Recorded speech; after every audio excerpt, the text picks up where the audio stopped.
여러분 안녕하십니까? 포로전 역사서 사무엘하 오늘 2장입니다. 2장 8번째 강의 8강을 시작하겠습니다.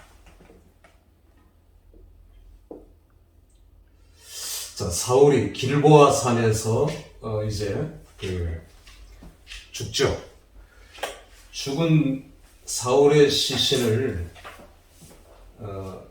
길랏 야베스 사람들이 야베스, 갓지파 사람들입니다. 길랏 야베스 이 정도의 위치에 있죠. 이 갓 땅이고. 자, 여기 15km 떨어져 있는데 길보아 산에서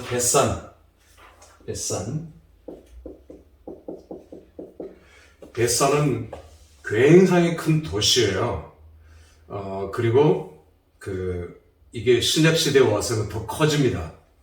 이 벳산의 성벽에다가 사울과 사울의 자식들을 못을 박았어요. 걸어놓은 겁니다. 시신 자체를. 꼬챙이를 끼워가지고 시신을 성벽에다 걸어놨어요. 이거를 이제 길랏 야베스 사람들이 시신을 내려다가 여기 와서 장사를 지내줍니다. 다윗은 이걸 너무 고마워하죠. 자, 이렇게 되어지고 여기 블레셋, 여기 이제 시글락에서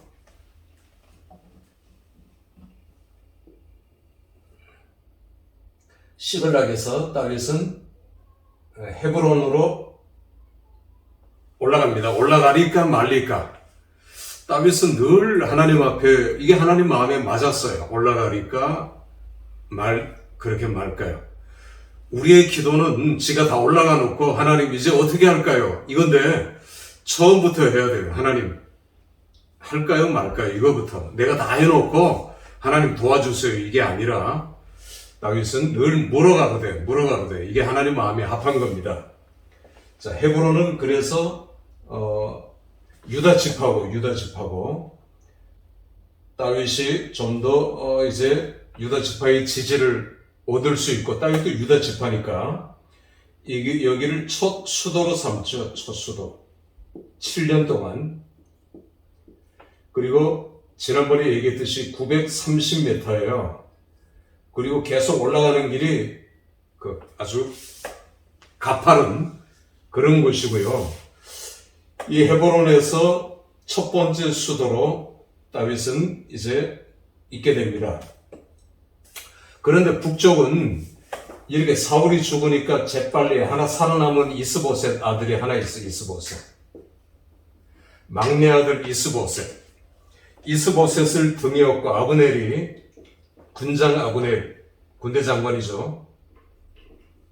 아브넬이 이스보셋을 호수아비로 만들고 자기가 권력을 다 장악하고 11지파를 모두 등에 업고 북이스라엘을 창건합니다. 나중에 솔로몬이 죽은 후에 완전한 이스라엘이 아니고 11지파 동맹이죠. 그리고 실제적인 왕이 되죠. 이스보셋은. 그런데 이스보셋이 이거 아무래도 다윗에게 안 되겠거든요. 그래서 나라를 통째로 다윗에게로 넘기려고 하자 아브넬이 자기가 먼저 다윗에게 항복합니다.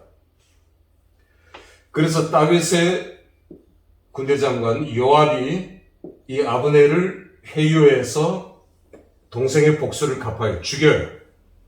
자, 이렇게 흐지부짓 하면서 이스보셋 죽고요. 북쪽이 장로들이 다 대표자들이 이제 다윗에게 와서 무릎을 꿇고 우리의 왕이 되어 주소서 합니다. 그러니까 싸우지 않고 왕이 되는 법은 기다리는 거예요. 기다리는 거. 그러니까 하나는 늘 우리 보고 기다리라고 하시죠. 그런데 그냥 기다리는 소극적인 기다림이 아니라 기도하며 기다리는 적극적인 기다림입니다. 이게 달라요. 하나님이 이미 주신 줄 믿고 기도하며 기다리는 것, 이거하고 그냥 우두커니 시간이 지나가기를 기다리는 것하고는 비교가 안 되죠. 자, 이렇게 해서 지파들이 다 다윗에게 돌아오고요. 다윗은 통일 왕국을 이루면서 정식적인 두 번째 공식 통일 왕 사울 다음에 다윗. 사울도 40년 통치했고요. 다윗도 40년 통치하게 됩니다. 이제 다윗은 여기에서 7년이 지난 후에 예루살렘 여부스가 있던 곳이죠. 여부스가 처음 있었을 때는 예루살렘 성이 작아요. 그러나 요새 중에 요새죠. 한 번도 함락되지 않았던 거기를 그러나 다윗은 불가능은 없다. 그래서 수구를 찾아봐라. 워로웨이입니다. 수구. 그 길을 찾았어요. 하수도 구멍이죠. 그리고 거기로 들어가서 밤새 한밤중에 정복해버려요. 몇 시간 만에. 이렇게 해서 다윗은 여부스를 정복하고 예루살렘으로 바꾸고 성을 확장하지요. 이렇게 해서 예루살렘 성은 영원한 수도가 되는 겁니다. 자, 언약궤는 어떻게 되었는가? 언약궤는 기럇 여아림에서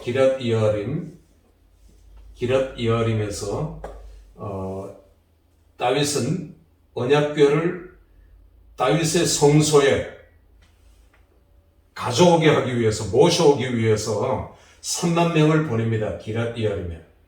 그런데 이것보다 우선 성소가 있던 자리, 노비라 했죠? 그전에는 실로, 두 번째 노비 다 파괴된 다음에 그 다음에 기브온으로 옮겨집니다. 기브온도 예루살렘 여기 위로 이제 북서쪽으로 한 14km 정도.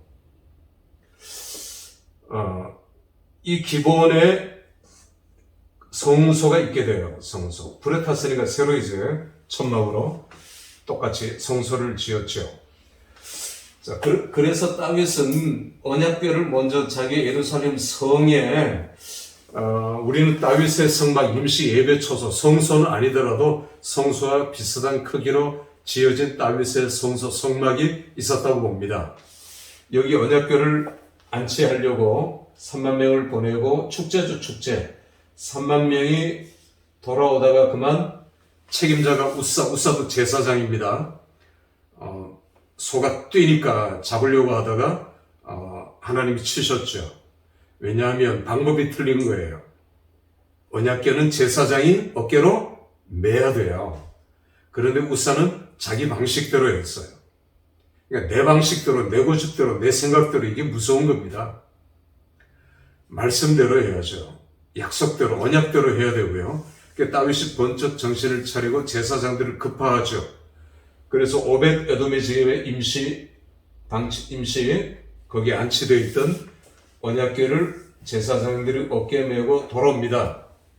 돌아올 때 미갈이 성문 밖에서 창문으로 보면서 다윗을 저주하죠. 저게 왕이 채통도 없이 뻘거벗은 것은 아니죠. 그냥 속옷을 외투를 벗고 이제 튜빗도 물론 벗었을 수도 있을 겁니다. 그러나 홀딱 벗은 건 아니죠. 안에 고쟁이 같은 걸 입고 있었죠. 그러나 미갈이 비난했고요. 미갈과 다윗과의 관계는 진정 사랑하는 관계가 아니죠. 정략 결혼이었고, 미갈은 물론 조금 좋아했던 때도 있었지만, 다윗도 좋아했던 때가 있었지만, 그들은 너무 오랫동안 떨어져 있었고, 그동안 다윗은 결혼들을 했고, 자, 이런 관계 때문에 미갈은 다윗을 그냥 종 정도, 하인 정도로 여겼고 자기는 공주 개념이 남아 있었던 거죠. 하나님께서 미갈의 태를 막으셨더라. 다윗은 더 승승장구하게 축복하셨습니다. 자, 이렇게 언약궤도 안치되고요. 다윗은 이제 승승장구합니다. 그때 다윗이 생각해낸 게 뭘 생각했느냐 하면 사울의 남은 아들 중에 살아있는 자손이 있냐? 이스보셋을 죽은 것 알지만 그래도 살아있는 자식이 있냐? 그래서 시바를 불렀어요. 시바는 무비보셋의 종입니다. 이 시바에 대한 평가는 사람들마다 다르지만 이 시바는 무비보셋에 대한 정보를 알고 있었어요. 그러니까 사울이 죽었다는 소식을 듣고 그 사울의 기부하에서 그 궁녀들이 이리저리 도망 다니다가 그 한 궁녀가 무비보셋을 안고 뛰다가 그만 넘어져서 굴렀죠. 구르다가 양 다리가 부러진 거예요. 그걸 급히 치료할 시간적 여유도 없이 그 어린 무비보셋을 끌어안고 이제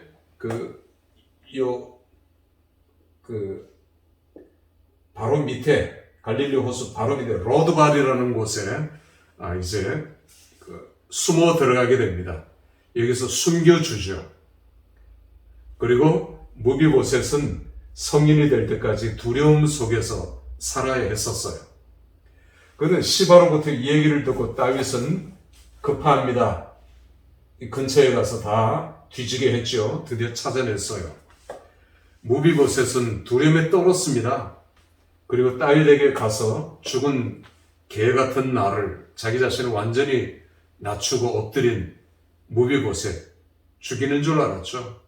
왜냐하면 내가 다리가 성하고 또 저 다윗이 없었다면 내가 왕이 될 수 있는 유일한 피부치 아닙니까? 유일한 적정자인데 저 다윗이 원수란 말입니다. 그러나 다윗은 무비보셋을 그렇게 대하지 않고 복권을 시키고 왕자로 그렇게 해서 왕의 이제 식탁에 앉게 했죠. 똑같은 왕자들의 대우를 했어요. 그러니까 정치적인 적들은 다윗이 이제 반란을 못 일으키게 하기 위한 계략이다 했지만 그거 아니고 다윗은 헤세드를 베푼 겁니다. 왜냐하면 계속 다윗이 헤세드를 베푼 거에 대해서 나오고 있거든요. 자, 이렇게 무비보셋은 끝나고 그 다음에 암몬 적국들을 향해서 이방인들을 향해서 다윗은 고개를 돌려요. 다윗은 하나님께서 다윗에게 주신 땅 시내산에서 시나이 반도에서부터 유프라테까지 그 이상은 탐하지 않아요. 비전은 이겁니다. 그걸 넘어가는 것은 물론 하나님 내게 주신 비전이 끝이 없는 것, 우리는 그건 알지요. 그러나 하나님이 정하신 비전, 하나님이 정하신 장소, 또 어떤 정하신 그 테두리 안에서 우리는 우리의 비전을 펼쳐 나가야 될 거예요. 허무맹랑한 말도 안 되는 그건 좀 곤란하죠. 저는 어떤 작은 교회, 교인이 뭐 없는 그 교회에 오랫동안 교인이 없었어요. 그런데 그 교회를 가서 보고 깜짝 놀란 건 교회 그 건축 모형도가 충영교회보다 몇 배나 더 큰 모형도를 석고로 이제 유리 상자 안에 강대상 옆에 규모가 커요. 그렇게 만들어 놨어요. 교인들이 그거 보고 다 도망가지. 그러니까 너무 동떨어져 있는 거죠. 그건 비전이 아니거든요. 늘 우리는 탐욕과 비전을 구분해야 돼요. 지금 내가 하고 있는 이게 탐욕은 아닌가? 성도들과 교회를 이용하려고 하는 것은 아닌가? 아니면 하나님이 내게 보여주신 것인가? 내가 주어가 돼서 내가 하려고 하는 것은 탐욕이고 탐심이고요. 하나님이 주어가 돼서 내게 보이신 것, 하늘이 내게 보이신 것, 바울이 그렇게 고백했죠. 그걸 비전이라고 그러는 거예요. 그러니까 비전은 본다라는 뜻이 있죠. 하존, 히브리어로 하존. 그건 본다라는 뜻입니다. 다시 말해서 하나님이 보여주시는 거예요. 내가 보는 게 아니에요. 자, 우리는 늘 이걸 물어야 됩니다. 늘 우리는 이걸 기도해요. 아니면 자꾸만 우리는 탐욕에 물들게 돼요. 자, 이제 이렇게 해서 다윗은 이 이방인 땅도 루벤, 갓, 므낫세도 하나님 주신 땅으로 봐야 되겠죠. 여기까지. 그래서 암몬에게도 이제 헤세드를 베풀고 거부하는 자들은 정복하고 이렇게 해서 다윗은 하나님이 주신 그 지경을 완성해요.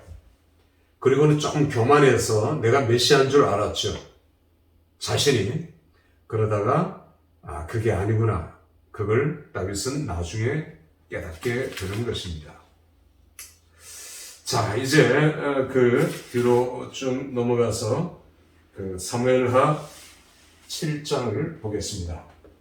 사무엘하 7장. 자, 제가 6장에서 모셔왔다 했죠. 드디어 7장 언약궤를 모셔오고 다윗은 언약궤 앞에서 하나님 앞에 기도하고 있습니다. 그때 하나님에 대한 호칭이 아도나이예요.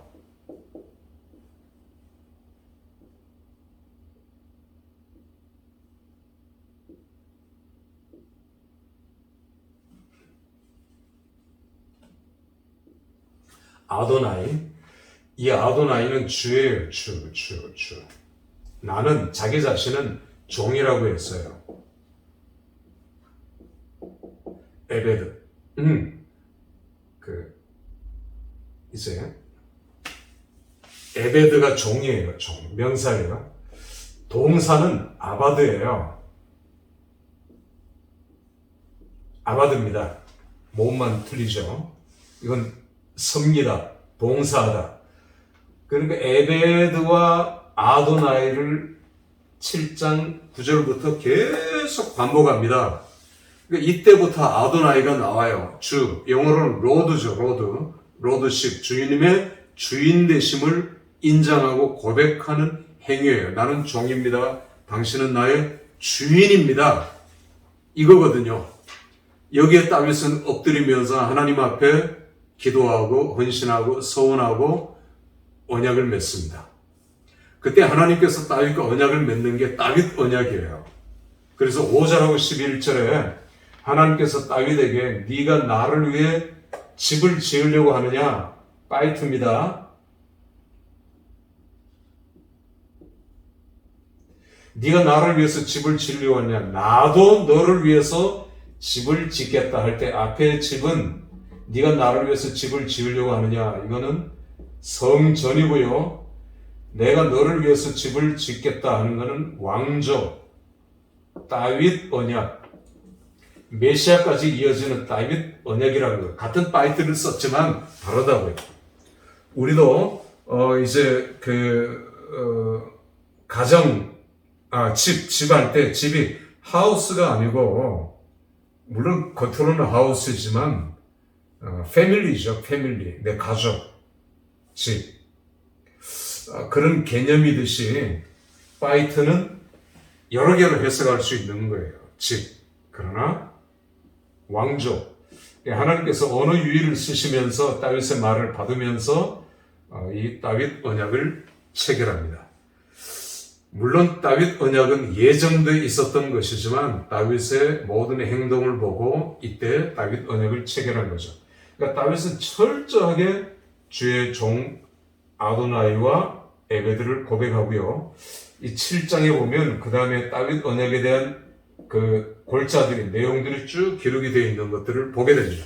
다시 말하면 메시아가 오실 때까지입니다. 메시아로 내 후손 중에 메시아를 오게 하겠다는 거죠.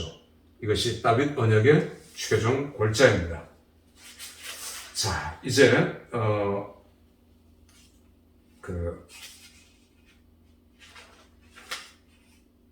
13장부터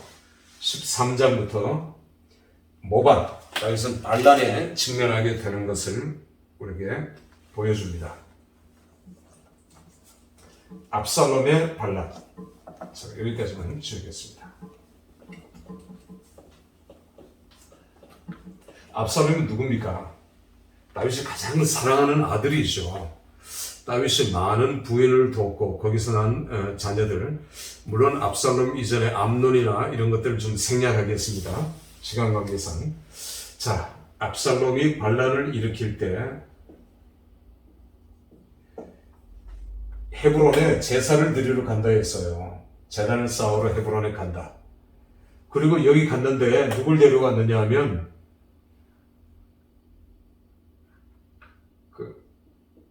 요압하고 누굽니까? 바세바의 아이도벨.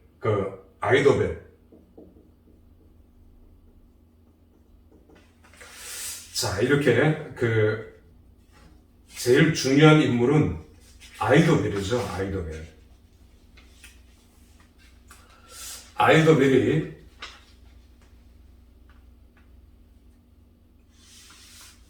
반란을 일으켰을 때, 이 얘기는 지난번에 이미 했기 때문에 그 시편 우리가 생략하도록 그렇게 하겠습니다. 후세의 얘기, 뭐는 이런 얘기. 다윗은 승리하고 이제 다 용서하게 되죠. 용서하게 되죠. 사무엘하 21장부터는 에필로그입니다. 24장까지 에필로그. 뭐 이미 얘기한 걸 다시 또 얘기하고 그래서 에필로그고 비연대순이에요. 근데 여기가 참 중요해요. 결론이기도 합니다. 사무엘 상하 전체의 결론이기도 한데 21장부터 이제 아까 얘기로 잠깐 리스바 얘기, 리스바 그 벽에다가 못 박았을 때 여기 이제 뱃살에다가 못을 박았을 때 리스바가 어머니예요. 사울의 부인인데 여기 자기 아들들도 세 아들이 못 박혀 있었거든요. 성벽에. 우기가 왔어요. 우기. 비가 어마어마하게 쏟아지는데도 이 어미는 여기를 지키고 있는 어머니의 마음이 여기에 들어가 있는 거죠. 우리가 군대 장관 아브넬이 이놈이 어리석게도 이스벳을 자기의 첩으로 삼았어요. 무슨 얘기냐면 내가 왕이라 이거죠. 이스보셋이 왕이 아니라 이건 껍데기고 내가 왕이라 이걸 보여주기 위해서 리스바는 참 불행한 여인입니다. 이 얘기 제가 빠뜨려서 잠깐 이제 할 필요가 있어서 했고요. 21장부터 비연대순 다윗의 기근 얘기를 하고 있습니다. 기근. 3년 기근. 왜 3년 기근이 왔냐? 다윗의 치아 중에 3년 기근이 왔다. 그게 기브온 족속. 사울이 기브온을 공격해서 이 기브온 이방인이라고 핍박하고 그러니까 이미 여호수아와 언약을 맺었고 이 사람들은 나중에 나무 패며 물 깃는 자가 되고 성전에 봉사하는 자가 되었는데 이들을 핍박하고 쳐들어와서 죽였어요. 그래서 기브온 사람들이 사울의 아들들 시신을 다 내주시오. 그렇지 않으면 우리는 용서할 수 없습니다. 사울을 용서할 수 없습니다. 사울은 죽은 후에도 부관 참시를 당하는 거죠. 그래서 다윗이 사울과 요나단의 시신은 몰래 빼내고요. 나머지 자식들의 시신을 기브온에게 주면서 풀려요. 그리고 하나님께서 풀어주십니다. 우리가 어떤 범죄를 행했을 때 하나님이 용서하시지만 그러나 책임을 져야 될 부분이 있어요. 그런 부분을 말씀하고 있고요. 마지막 24장도 이제 22장은 유언이고 시편 18편에도 나와 있고 24장은 밧세바와의 죄, 이 죄로 인해서 이걸 회개하기 위해서 아라우나의 타작마당에 번제를 쌓게 하고 그 타작마당이 솔로몬의 성전터가 되고 이게 예수님이 십자가에 못 박히신 골고다 갈보리 언덕이 되는 거예요. 이렇게 되는 겁니다. 그리고 그 이전에는 이삭이 하나님 앞에 자기 자신이 제물로 바쳐졌던 것이고요. 네 개가 연결되어 있어요. 같은 장소입니다. 이것들을 통해서 하나님께서 하나님의 언약이 이렇게 이루어진다는 걸 보여주고 있죠. 마치겠습니다.